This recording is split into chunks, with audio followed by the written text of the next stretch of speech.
Welcome to Writers Radio. I'm your host, Ingrid Rose, and for this program, In Other Voices, I'm talking with Alison Goeller, who lives in southwestern France. Alison is a former professor of American literature. Her short stories have appeared in several journals.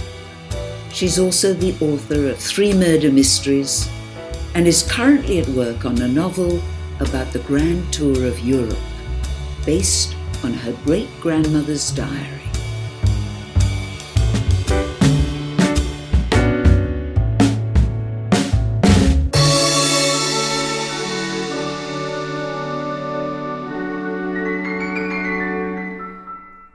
Tell me a little bit about your background as a writer. Well, I was just reading something the other day, I can't remember the author, but who said that she became a writer because she was a reader. And I read from a very early age, as a lot of us did, I think, or do. I just was fascinated with words and wanted to be a writer, wanted to be Emily Bronte or Jane Austen, Louisa May Alcott, because I loved her books. Where did you grow up? I grew up in Wilmington, Delaware, East Coast, USA. It was a company town, DuPont, but my father was not a company man. And in the suburbs, pretty normal environment, not a normal family, but a normal environment. Curious, you say not a normal family.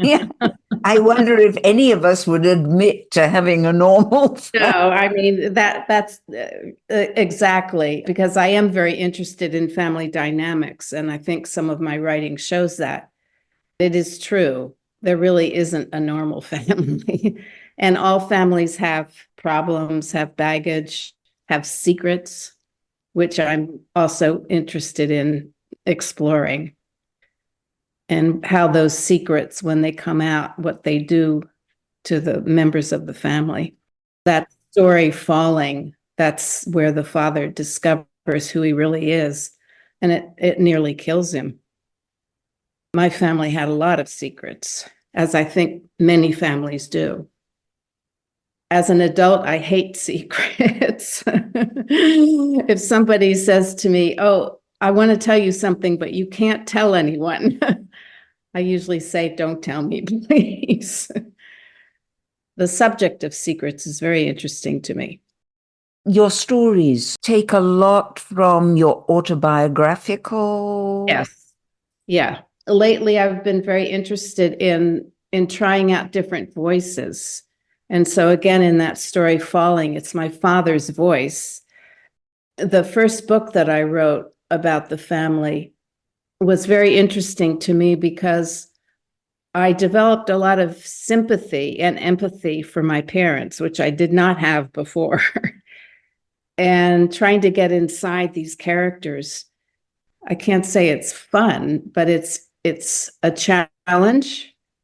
And it also is a healing process for me to, figure out, well, why did he act this way, or why did she behave this way?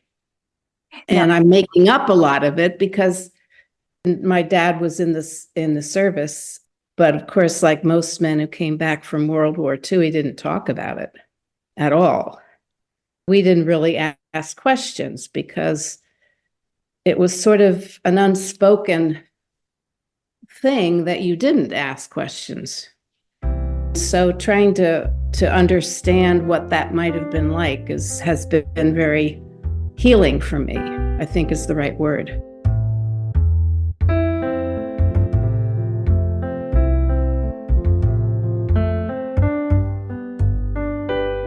You're listening to my conversation with author Alison Goeller on Writers Radio.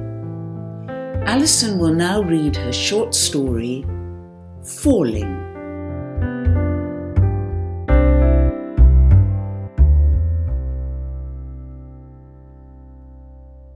It wasn't so much what he said, though afterwards, when I had time to take it all in, away from all the cousins and aunts and uncles, away from him especially, I was, of course, devastated and angry. No, it was more when and where he chose to say it. I mean, of all the places and all the times he could have chosen, he decided to tell me then and there. But my old man, successful as he was in business, had a knack for being inappropriate. He didn't seem to take into consideration his effect on other people. We were a small group in the cemetery that day. As I said, a few cousins, aunts and uncles, my brother Bob, Buddy, looking baffled and lonely. Herbert was his father, after all. And of course, my father and stepmother, Shirley.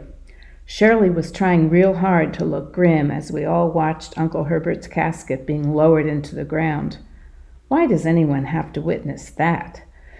I say trying because the truth of the matter is Uncle Herbert was a bit of an albatross around our family's neck, especially for Shirley and my father. Always in trouble, in one way or another, in and out of jail, rehab, you name it. My father was usually the one to bail him out. I can only imagine they were both relieved that they wouldn't have to put up with Uncle Herbert anymore. I actually had a soft spot in my heart for Uncle Herbert. There was something so sad about him, especially when he'd had one too many, which was most of the time. Or when he talked about Aunt Florence, that was his wife. His eyes would glaze over and his voice would get real soft, almost like he was praying. She was the kindest woman I've ever known, Billy, he'd say to me, and the prettiest. I wish you could have known her. They hadn't been married more than 2 years when she died. Of what, no one ever said. Well, no one ever really liked talking about her, except Uncle Herbert. Not even Buddy, Uncle Herbert's son. Buddy was a few years older than me and so quiet most of the time you would forget he was even there. He and I enlisted the same month, just after Pearl Harbor, me to the Pacific, Buddy to France. That was another thing he never wanted to talk about. I guess I didn't much like talking about the war either. I had hoped to be a pilot, but didn't pass the physical. They said my eyesight wasn't good enough, so I ended up with second best, as a navigator on a B-25 bomber. We flew leapfrogging missions over the smaller islands in the Pacific. The idea was to bypass the more heavily fortified enemy islands, cutting them off from their supply chains. It seemed to work pretty well. We'd fly a mission, drop a bomb or two, then go on to the next target until we'd run out of bombs and would have to land on one of the uninhabited islands to refuel. It was dangerous work because, of course, we were constantly under attack by the Japs. But none of those attacks could compare with the attacks of malaria that most of us were subjected to. General MacArthur said he was more worried about the malaria than he was about the Japs. He had a point because a lot of soldiers suffered from it, me included. When I came back from the Pacific, I was laid up for quite a while. Bessie and I were living in one of the army camps in Delaware then. Most days I spent in bed fighting the high fevers and the chills that would follow, then waking up from nightmares, drenched in sweat. I had this recurring dream about falling. Our plane would be hovering over one of our targets, ready to release the bomb, when suddenly the floor would open up beneath me, and I would find myself falling. All around me was this kind of thick smoke, so dense I couldn't see where I was headed. Luckily, I always woke up just before hitting the ground. After the minister said a few words and people threw flowers on Uncle Herbert's casket, we all began making our way back to our cars. It was hot that day. I could feel the sweat under my arms and running down the back of my neck. I dreaded the drive home in all that heat. Nearly 3 hours of New York traffic, but I was also looking forward to seeing my little girls. They kind of kept me going a lot of the time. And of course, I was worried about Bess, who had insisted on accompanying me to the funeral. She was 8 months pregnant with our third child, and in all the heat, about as miserable as I've ever seen her. Her feet had swollen to such an extent that I wondered how she'd even get her shoes off. and she had these dark, dark circles under her eyes. Just as I'm fishing my car keys out of my jacket pocket, my old man comes up to me, grabs my elbow, and says, "I need to tell you something, son, something important." I'd almost forgotten how big his hands were. They matched his voice and strength. "I guess this is about as good a time as ever," he says, glancing over at Bessie.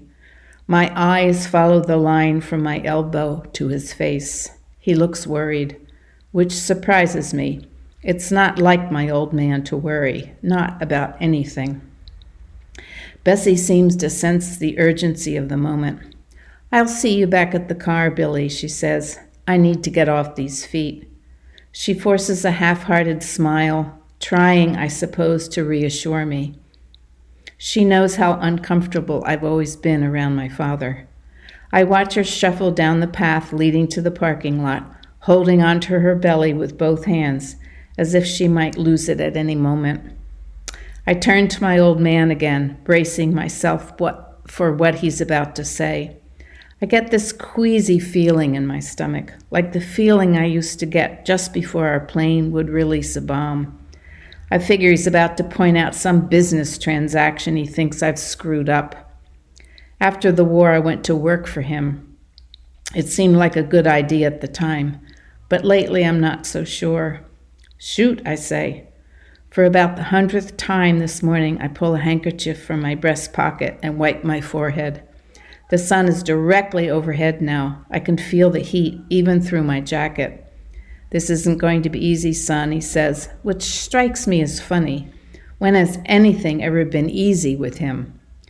Just then I would have given my right arm for a drink. I'd been sober for almost 2 years, but I have to admit there were still times when I didn't think I could get through the day without one. This was one of those times. "The man we just buried wasn't your uncle, son. He was your father." "I'm sorry to have to tell you that, but I thought you should know." "Excuse me?" "I said the man we just buried, he wasn't your uncle. He was your father." "I don't understand," I say. "You're my father." "Yes, well, it's complicated, son." He lets out a sigh as if he's been holding it back for a long time, and I suppose he has. I can see him struggling. "Complicated?" I say. "You see, son, your real mother, Florence, died just a few weeks after you were born. There were difficulties with the delivery. Herbert was in such bad shape then. Elsie, Herbert's sister and my wife, came up with this idea to adopt you. The thing is, she made me promise on her deathbed that you would never find out.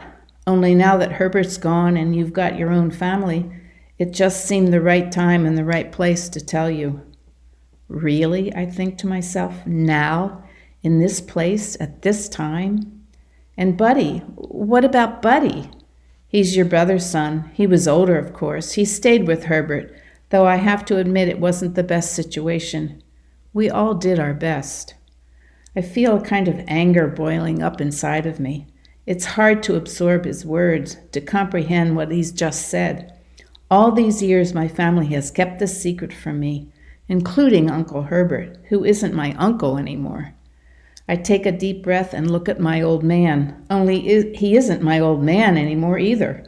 And I don't know if that's a good thing or a bad thing. I think I might scream, only I don't scream.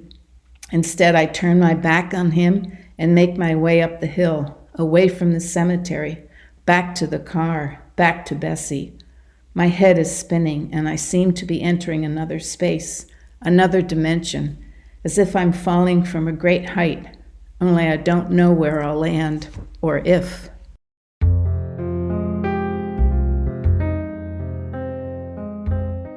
That was Alison Goeller reading her short story, Falling.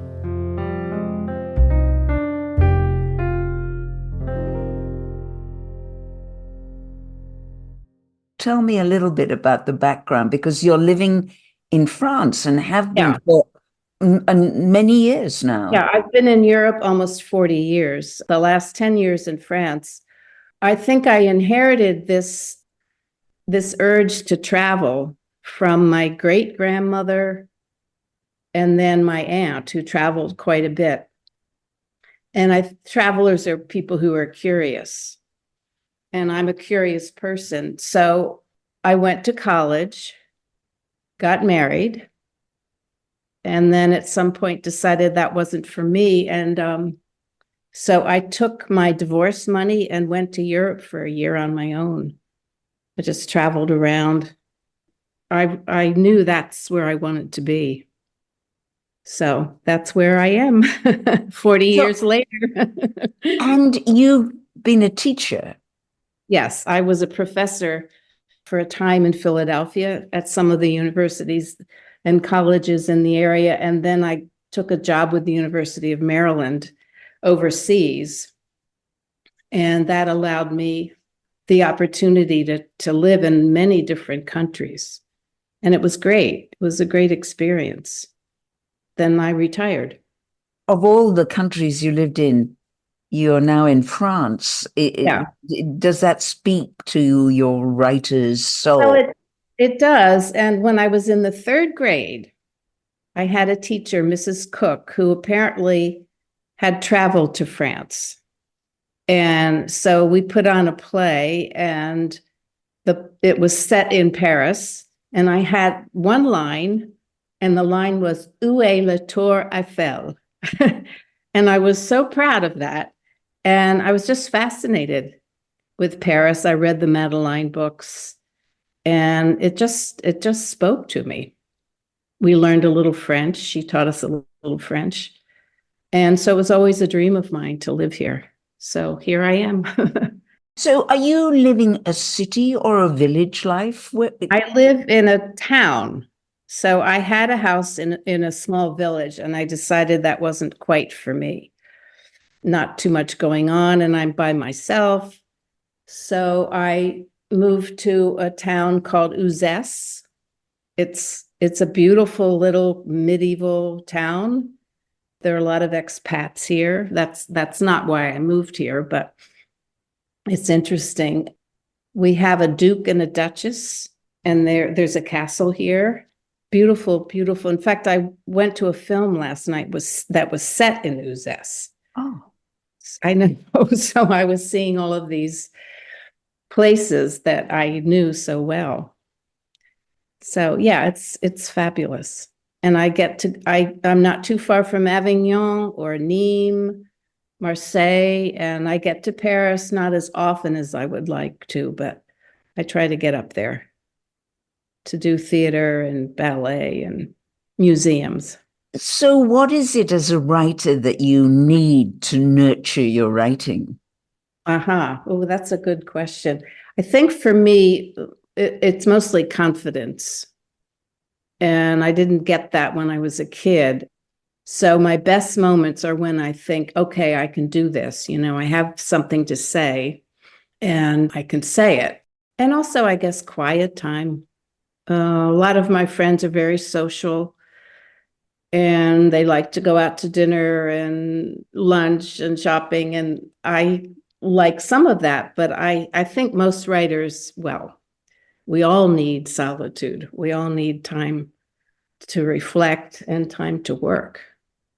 So I guess the confidence, and also some time alone where I can, work on my ideas and drum up some creativity.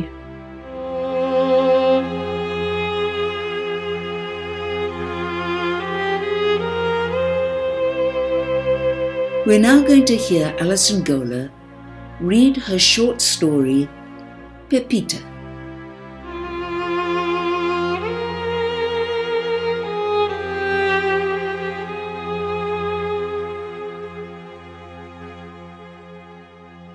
She sweeps the alleyway between our two houses early in the morning, before the calèche arrives to pick up the children for school, before her daughter goes off to work, cleaning other people's houses, before I leave for my morning run. Her sweeping is measured, deliberate, oceanic, back and forth, every loose stone, every cigarette butt, every discarded bottle cap, is a target for her relentless sweeping. She makes little piles of her sweepings, then bends to scoop them up into her dustpan. Occasionally, she pauses to wipe her forehead or uproot a tenacious weed that overnight has managed to sprout through one of the many cracks in the alleyway's roughly paved surface. By the time I return from my run, she has finished with the alleyway and has begun her meticulous sweeping on the narrow road that runs in front of our two houses. The same rhythmic motion, the same concentration, the same tenacity. She stops short just of my front door, wary, I presume, of invading my space. Or perhaps it's her not-so-subtle way of shaming me into similar sweeping. From an outsider's viewpoint, her activity might seem rather senseless, obsessive even. Sisyphus pushing a rock uphill only to have it roll down again. Occasionally, I see her at the only coiffeur in our village, where I go every 6 weeks for color and cut. She the same. She keeps her dyed black hair short and permed, tidy, not a hair out of place, like the alleyway and the road she sweeps. One morning, after I'd been her neighbor for more than 4 months, I asked her why she swept so much. She studied me a long time, sighed, then answered in Spanish, "Para pasar el tiempo," to pass the time. I saw her eyes for the first time, rheumy with age, and sad. I wondered why she was so sad. Then a neighbor told me her story. She came to our little French village in the south of France in the early 1950s to work in the vineyards and to escape the aftermath of Spain's devastating civil war and Franco's repressive regime. She was young, 15 or so. Working in the vineyards, she saved nearly every penny she earned to send back to her family in Spain. Eventually, she fell in love with a local Frenchman and raised a family in the same small house she still lives in, on the same street she sweeps daily. Her life was, as you might imagine, charged with routine, as most of our lives are. I assume she was happy, at least some of the time. Then one afternoon, a month before I moved into my house, Pepita's 16-year-old granddaughter announced to her family that she liked girls, was in fact in love with the girl from a neighboring village. Her father, Pepita's son-in-law, was so outraged that he refused to speak to his daughter, calling her all sorts of names. Salope, pute, crétin. He banished her from the house. 2 days later, the girl bought a length of rope from the local bricolage and hanged herself from the rafters of their garage. She left no note, plagued with grief and most likely guilt. Her father hanged himself from the same rafter with the same length of rope.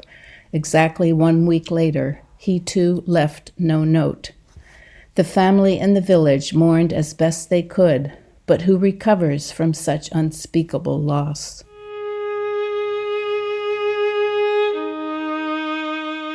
Now, as I greet Pepita every morning, I think, what can one do but sweep the road and pass the time?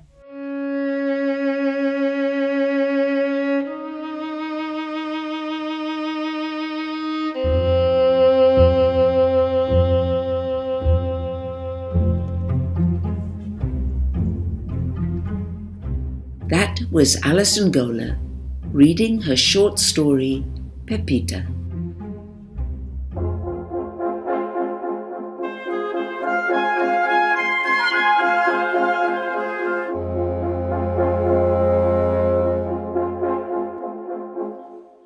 I'm curious, so is there a person you imagine listening as you write, or how does that work for you?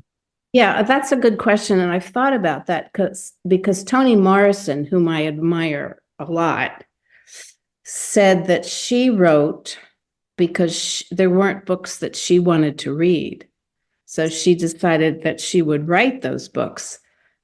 That's pretty much what I think of when I'm writing, is what would I like to read? What appeals to me? And so I think I have found my voice. You've been listening to my conversation with Alison Goeller and to her reading her 2 short stories, Fallen and Pepita. 2 of her 3 murder mysteries, Frozen in Love and The Possessive Case, are available at Amazon.com. This is Writers Radio, and I'm Ingrid Rose, your host for this program, In Other Voices. Many thanks and appreciation to my co-producers and co-hosts, Carol Harmon and Gary Sill, who is also our music and tech genie, and many thanks to you, our listeners. You have been listening to Writers Radio, a non-commercial collaborative project which presents talented writers reading their own work. These stories, essays, and conversations revisit the long tradition of oral storytelling that connects us to the inspiration behind the words. Be sure to check the website, writersradio.ca, to subscribe to our free notifications list. It's also a way of letting the writers know you are there and appreciating their creative work.